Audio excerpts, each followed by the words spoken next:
dragon armor. It's dragon skin, right? It's made out in California in 2000, LLC. It's a real business. Listen, police officers, they will mail that to your home. You need to get it immediately. Because when you're no longer going to have your lethal sidearm, you're going to be better armed. You're going to think about the shield rather than the sword. You're going to be better shielded. And listen, if you get shot, it's not going to go through that dragon skin. I promise you. No handgun will. The HK MP7A1 probably wouldn't either. It probably would be. It would stop those as well. We don't know for sure. That's a powerful, and hard submachine gun to get a hold of because we're armed to the gill. RIB is Revolutionary Independent Branch. It's a fantasy novel, guys. Right now, we have no arms. Right now, we're unarmed. But I'm saying, in the future, we would be if we're running for presidential office. We would be armed to the gill. We'd have soldiers. They would have no military tie. We'd have no military ties. Sorry. My army is run by the lowly. It's run by houseless people. My army is run by the crippled and the deformed and the ugly. It's not run by the military, the vain military that wants to kill people, right? Just for the sake of kill. We don't train our soldiers that way. We train them with peace first, and we take them off the streets to train them how to snipe. But let me explain something, okay? Let me explain one thing. We train them about faith, love, hope, and charity to protect their families, right? So the idea is to protect. We want to protect ourselves. Listen, what I feel about the police is that they put themselves in bad situations and sometimes go to prison because they shoot someone over a traffic stop, and it doesn't make any sense to do that. If they have to, listen, we're going to have drones. If they take off, they'll release a drone that will go and get them. We'll get better technology for the police department, and also those little things that actually stick to the back of the car that can trace them and see where they go. We practice de-escalation, so we don't have to just immediately kill. We do not hire anyone that has a problem with post-traumatic stress disorder. I would never apply to be a police officer because of 9/11. If you went into the Army or if you went into a military, you would no longer be able to apply to be a police officer once I'm the commander-in-chief. The military has nothing to do with the police. We have to address the police. So, unfortunately, when I become commander-in-chief and you have military ties, you will be let go of the police department. I'm sorry to tell you. And some of your wage would be taken from you. That means some of the money that you've already earned because you chose at this moment and heard this message at this moment, you chose to continue to carry your lethal sidearm. We're going to find out how many you killed, and we're going to tax you for those deaths, meaning we're going to take away some of your money because some of your money was made corruptly. I found that out yesterday through working with a docking company, a company that ships stuff. We're going to find out your past as a police officer because we can do that right now because of computers. But if you have military ties and we take over, you have to sacrifice that career for the New Liberty Party and you would become a person again. And we'd find you a better job. Our police officers, first thing they learn in life is psychology. We train them psychology, 90% psychology and 10% on how to use their stun gun. They don't have a lethal sidearm. Our new police. Listen, the color on their roofs that goes red and blue will be dismissed. We will not cover the blood of the lamb anymore with the sad color blue, but we will have, I know it's crazy in OCD, but we'll have, look, it's coming up, yellow and green. Yellow and green will flash behind you. That's the New Liberty Party's police. That'll be the new police. It'll be yellow and green so that we can change the face of the police officer as well as their siren. And their lights will be dimmer than ours, not brighter where they can shine in our eyes and hurt us, right? I've had police officers shine their light in my eyes and hurt my pupils when I was arrested by my overprotective Robert De Niro style father-in-law for looking in his garage when I was making sure my first wife was okay and he didn't want me over there because I'm kind of rambunctious and militant. I don't mean to be militant and sound militant. I'm just kind of that way. I consider myself kind of let's just say an artful militant. A commander-in-chief is usually a military genius in a way. But listen, you'll have yellow and green lights that will flash, so we know that our police force has changed. That means, it signifies that they do not have a lethal sidearm. Do you have to pull over for the police? Yeah. We'll listen, guys, we'll release a drone on you, follow you back, and tax the crap out of you. If you run from the police, it's a very serious thing. Because guess what? Who we're going to get in touch with? someone that you don't want to meet. That's the number 5. Remember, after hope and love, or actually faith, hope, love, and charity, we got number 5, which is justice. You don't want to meet justice. We are still going to have lethal sidearms and SWAT, right? SWAT's still going to have it. I support that. The snipers, the people carrying better some machine guns and having dragon skin armor when they go in to kill a Charlie Manson, or to go in, well, they don't want to kill Charlie Manson, I'm sorry. Did I say kill Charlie Manson? When they want to go in and remove Obama bin Laden, okay? Osama bin Laden, sorry, Obama. We all make that Obama mistake. This Osama bin Laden, I'm kind of a stand-up comedian. When we go in and we want to kill that Osama bin Laden, okay? Sorry. We all called him Obama bin Laden for so long, it finally comes out. I'm sorry, Obama, I supported you, I voted for you.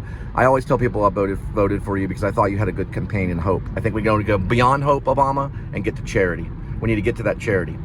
The police officer will learn about charity in his 90% training of psychology. He'll learn about what charity can do in a situation where a guy has a dangerous knife, how he can be charitable and throw himself on him and tackle him. And we'll train them to remove knives and remove dangerous weapons. The guns will be monitored highly. I do not support the assault rifle. I don't support it, but I think every American should choose if they want to have it or not. So am I going to ban it? Absolutely not. All the Americans can have HK MP7A1s or M60s. They'll be armed to the gill, and that's perfectly fine. I trust in my citizen because I can say this. Citizen to my left, prepare yourself. Citizen on my right, prepare yourself. Before me is a corrupt police officer. We are making an arrest. Down on your knees! That's the New Liberty Party. Now, around him, watch his sidearm, citizen on the left. Citizen on the right, remove the handcuffs and cuff the corrupt police officer. Citizen on my left, watch his sidearm, remove his sidearm and hide it in a safe place and call security. Stand here on my left and right, just like one wing here and the other wing here. That's how they'll operate when we arrest a corrupt police officer, which may have already happened a few days ago at DFW. We don't know if we're going to catch him. We have a corrupt police officer running around DFW, but they haven't found him yet. But let me tell you something, okay? We're not going to put up with any police corruption anymore. There is no mafia. The mafia is gone. It left in the 70s. I'm going to meet with Martin Scorsese and talk about this. There's no more mafia. There really isn't. They all turn into businessmen.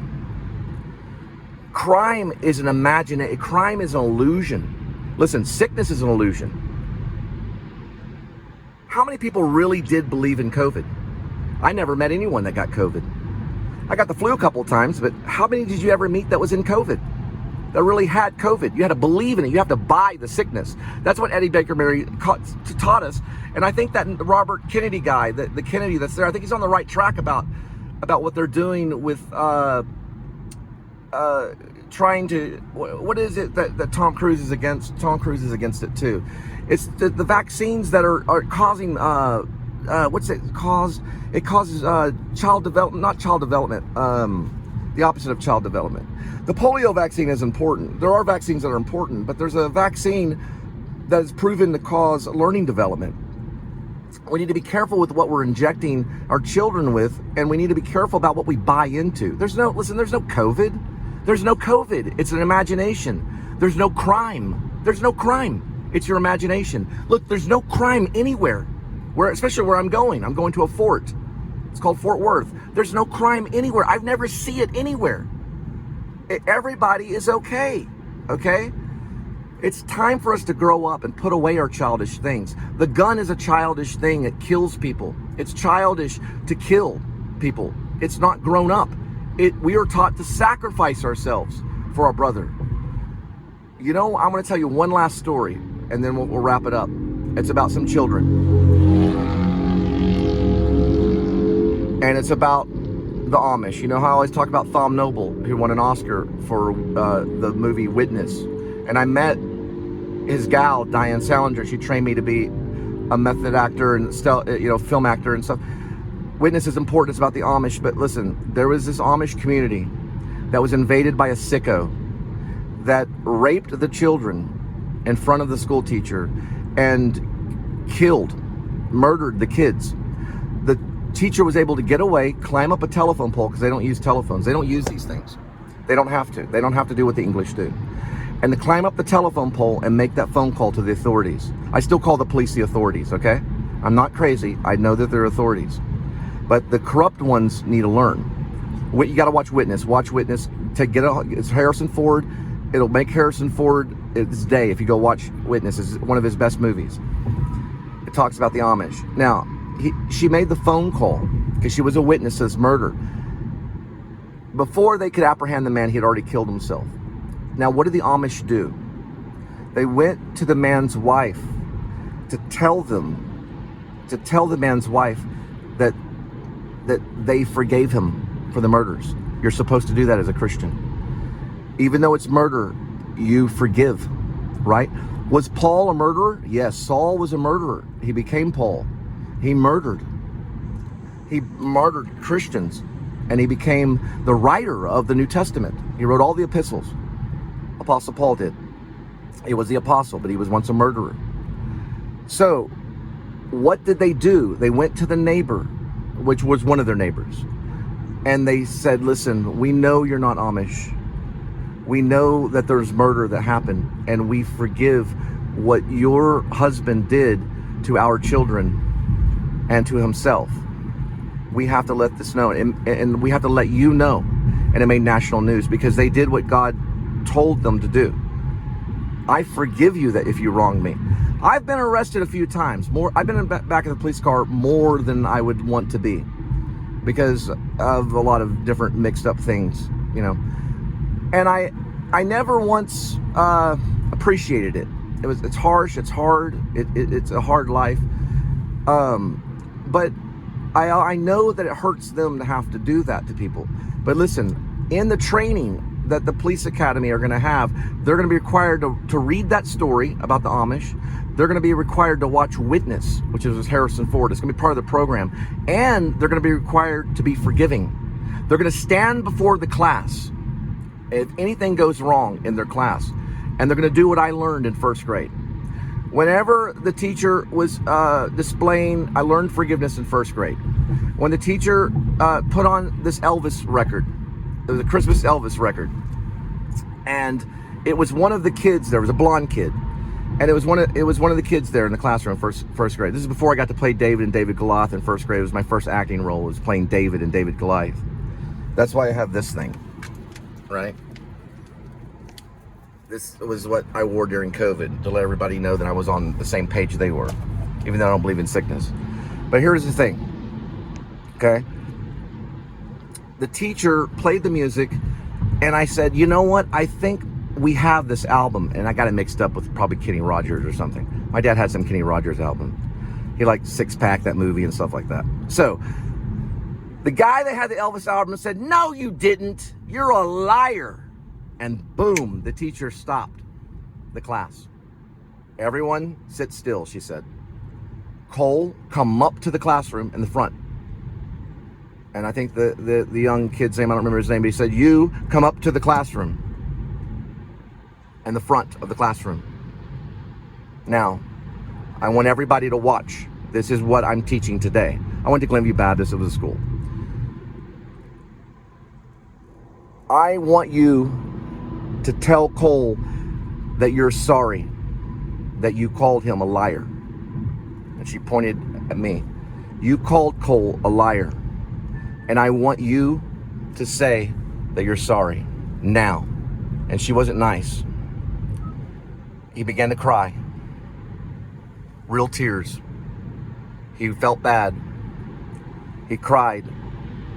And he looked at me and he said, I want everyone in the police department, they're going to have to do this first before they go out in the field and risk their lives every day.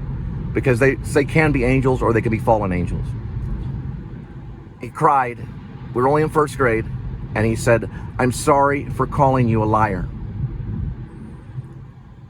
She looked at me with the same strictness. And she said, Cole, what do you say? And I said, I accept your apology. And she made me say it again because I said it wrong. I had a speech impediment when I was younger. She said, no, listen to me. You say, I accept your apology. So I said, I accept your apology. And then she said, wait a minute. And the class all looked up. And she said, no, we're not going to sit down yet and begin the classroom. Cole, say it like you mean it. And I had no tears in my eyes at all, but I had fear because I heard her voice. The boy had cried before me, and I had simply just said in layman terms, just very sociopathically almost, just very like a robot, I accept your apology. She did not want that. That was not good enough. It wasn't about the words. So she said this, say it like you mean it. Mean it, Cole. And I engaged, I was afraid, and I said, I accept your apology with almost a little tear in my eyes. And so the teacher said, that's good. That's what you need to do. When someone says that they're sorry, you accept their apology and you mean it. It's important to forgive. That's what she was teaching. She didn't use those words though. She used real words like accept your apology. Now, we both sat down and we became friends, and whenever I played David, we hung out and he gave me some of his cherry pie. Now that was a true story. I remember I ate some of the cherry pie with a little plastic fork. We shared it together, and then we went off and we played another game like tag or something, and everybody just ran around like different Bible story stuff. So we're bringing the church a little bit, excuse me, there's church and state. We're bringing some church concepts to the police academy so that they can learn to accept one another's apology. When we see a crazy person do something, we don't get all Nazi and Stasi and go and tackle them. And listen, the whole thing where they're yelling at people, that's all going to go away too. It doesn't do any good. It hurts people's ears. Listen, the best fighter of all was Marcel Marceau. He helped 10,000 children escape France and into unoccupied zone, and he didn't say a word. He was very militant. He was part of the French resistance. And when a Nazi man walked up to him, when he had all the children with him, he looked at him and he said, you know what? You're surrounded by the French resistance. Now, I don't know if Jesse Eisenberg did this in the Resistance because he did the movie. He told him that, and he meant it. And they weren't anywhere around, but when he meant it, it's important to say what we mean, okay? So we're really going to try to do the National Liberty Party. It's going to be full-time work. I live by my work, okay? I live by my work. You have to live by your words. So we're going to change the face of money, and we're going to forget our heroes of the past. We're going to forget all the presidents. We're going to forget Obama. We're going to forget JFK. We're going to forget George Washington. We're going to forget all our heroes. We're going to forget them. It's time for us to move forward. We're going to change the face of money and forget those heroes. And we're going to do this, okay? We're going to be new again and reborn. All those presidents, even Obama, even George Washington, even Abraham Lincoln, all of them were given new names. They were given new names when they reached the pearly gates, if they did. They were given new names. So we're going to forget the heroes, and we're going to be new. And we're going to be the heroes. We're all going to be the heroes together because we know what that represents. It represents democracy. We know what this represents: faith, love, hope, and charity. And we know we can make the dove fly again.